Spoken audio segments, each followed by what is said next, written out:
Hey guys, it's Jimmy here, and welcome to rFactor 2 for the first time on my channel. I bought this game today, about 6-7 hours ago, and I've been driving it pretty much since then. And I wanted to make a quick video, well I say quick, I'm not quite sure how long it's going to be yet, just about my thoughts on rFactor, and kind of why it makes me feel sad, I guess is the way of putting it. This is a game that I looked forward to for a long time when it was kind of announced, when it was being made. Saw some beta driving of it, thought this looks a bit meh, I think I'll leave it for now. And since it's come out, I've not really had any kind of drive to go out and buy it until today, so there are reasons behind that. First of all, I want to talk about what you're seeing now. You're seeing a Honda Civic touring car at Croft.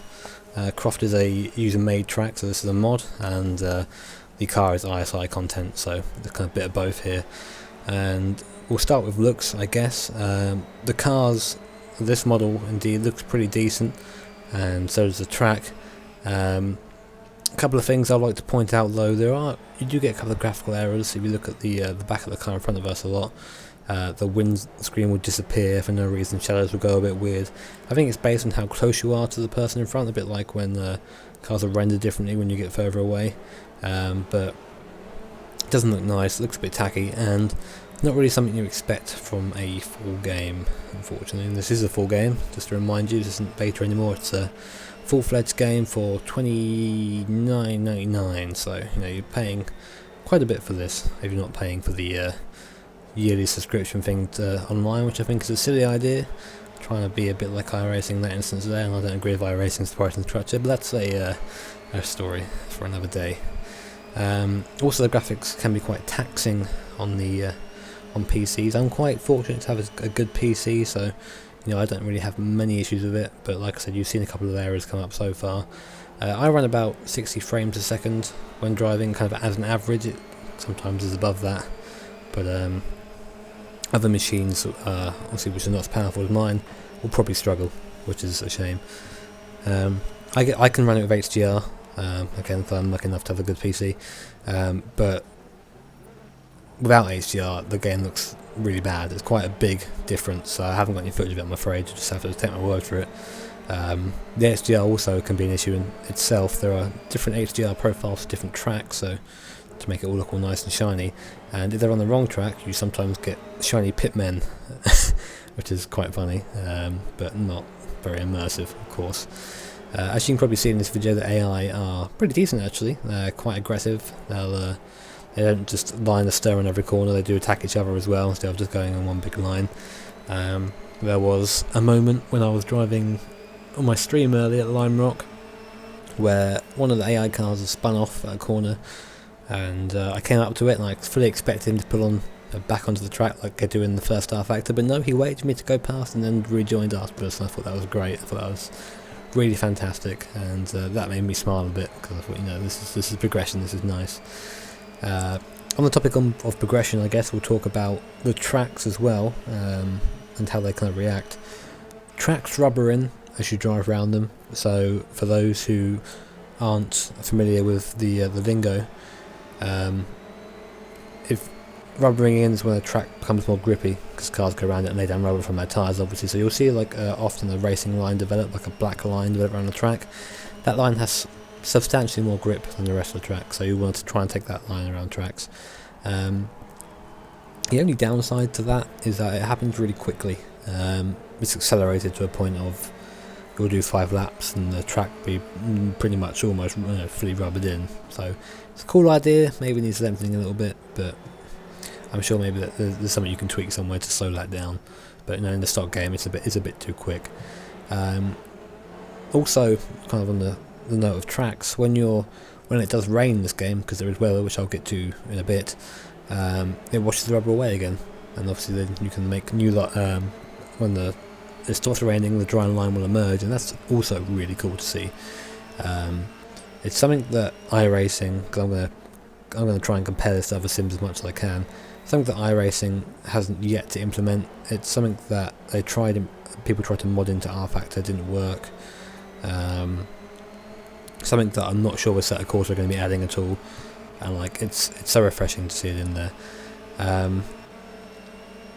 So as you can see, again, driving the Civic, I've heard some complaints about the force feedback for the Civic that I don't really agree with, because I've driven it for a while in this video, not very well, but I've driven it nonetheless, and people were saying the force feedback is pretty meh for the Civic. I disagree.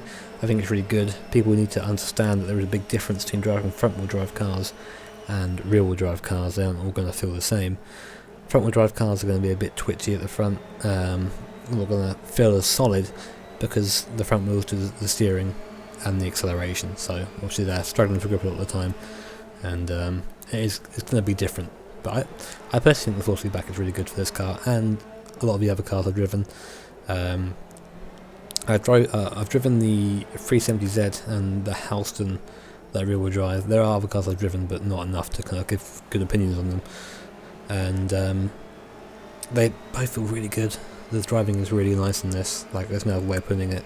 I feel that driving in this particular, instance of the Civics, the Halston, whatever, is better than anything I've driven before. You feel every bump in the road, the force feedback, and I used to own a car that was fairly low and slung to the floor, and you'd feel every bump through the steering, and it's the same in this. Like, I know where every bump on the track is. I can feel it as I go in. I can turn the car accordingly, and that level of feeling is something I've not had before, and it pretty much it's above everything else. And this is why this game makes me sad. It has so much potential. Like, it could be so amazing. You could see many mods made for this, many tracks made for this, and it could far outdo its competitors. It could outdo iRace, it could outdo Assetto Corsa, everything. It could just stomp it completely. But no, this game developed so slowly and made, I don't know, bad choices regarding graphics and stuff like that. They decided to try and have nice fancy graphics, and that ruined the optimization for a lot of tracks and cars of people. The game doesn't look refined. There are still bits kind of that poke out. It feels like it was hurried to be released because it was kind of overdrawn already game wise. Multiplayer is pretty much non-existent. I mean, there are a couple of open lobbies that I think you can get into. I know that there's a video by Empty Box recently where he's driving open lobbies, and you can see just on board with him looking at the car in front of him when he was racing our good friend Mr. Bailey. The car was bouncing everywhere, and that's awful. I mean, I wouldn't feel safe trying to overtake someone if the car was doing that in front of me. I'd be pretty much boned, to be honest, which is awful. And kind of on that note, the community has kind of shunned any kind of online multiplayer league system. I mean, I belong to a league that, well, I used to belong to a league, shall I say, that does endurance racing. It was based on rFactor, and it's now tried to move to rFactor 2. And the time it's taken to try and find a good mod, try and find settings everyone agrees with, try and find good tracks, try and get around errors in graphics, stuff like that, it's really taken far too long for anyone to have any interest in it. I mean, I myself have gone, well, I don't want to do that anymore, and I've gone back to an rFactor league. I've gone back to Extreme RPM, which is another league, and just easier because it works. This game feels untested. Like, no one's really tried to give it a nice hit in the right direction, right? So stress test it. It doesn't feel like it's had any of that done to it. It feels like they've gone, oh, this car nice, feels good, we'll show it out and do it like that. Like, having kind of been through, I guess, exposed to 3 really good sims in their own ways in the last couple of years, or 4 I guess, if you include this now. It's really sad that none of them seem to be able to get it fully right, even though it's kind of obvious. If you gave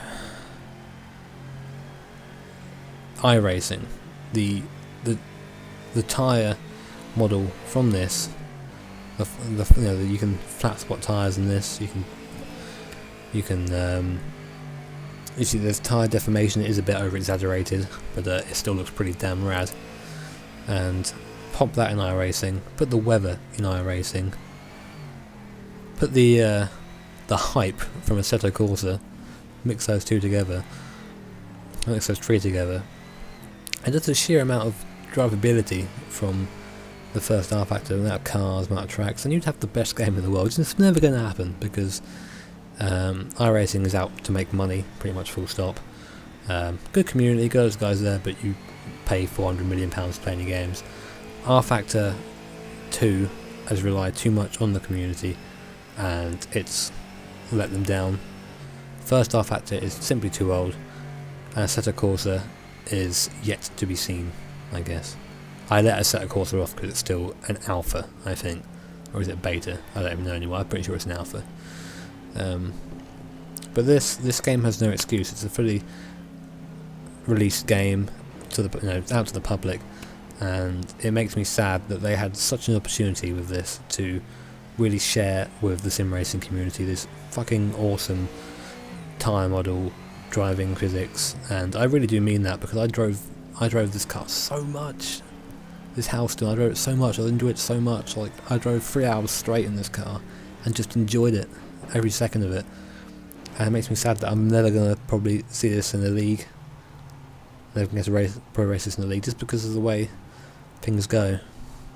But anyway, I'm going to start rambling now, so I'm going to stop. I'll let you know. Like, I'm going to do another video soon about sims in general and how I feel about them again, because I like doing about that, and kind of as stuff progresses. It won't be for a while. It'll be like a couple of months down the line. But I want to try and keep everyone up to date with how I feel about all the sims and whatnot, and hopefully that'll be received well. But for now, I'm going to leave it there. Let me know what you think about rFactor 2 in the comments yourself. I am interested to hear what you're going to say. Obviously, if it's not constructive, then don't post it, because I'll just delete it. But if you want to talk about the points to me, then go ahead. Everything that's said in this video has been opinion, so if you disagree with anything, fair enough, but don't just blindly put a comment about nothing, because I just won't listen to it. Anyway guys, thank you for listening to me ramble about rFactor 2, and I will see you all later. Thank you very much.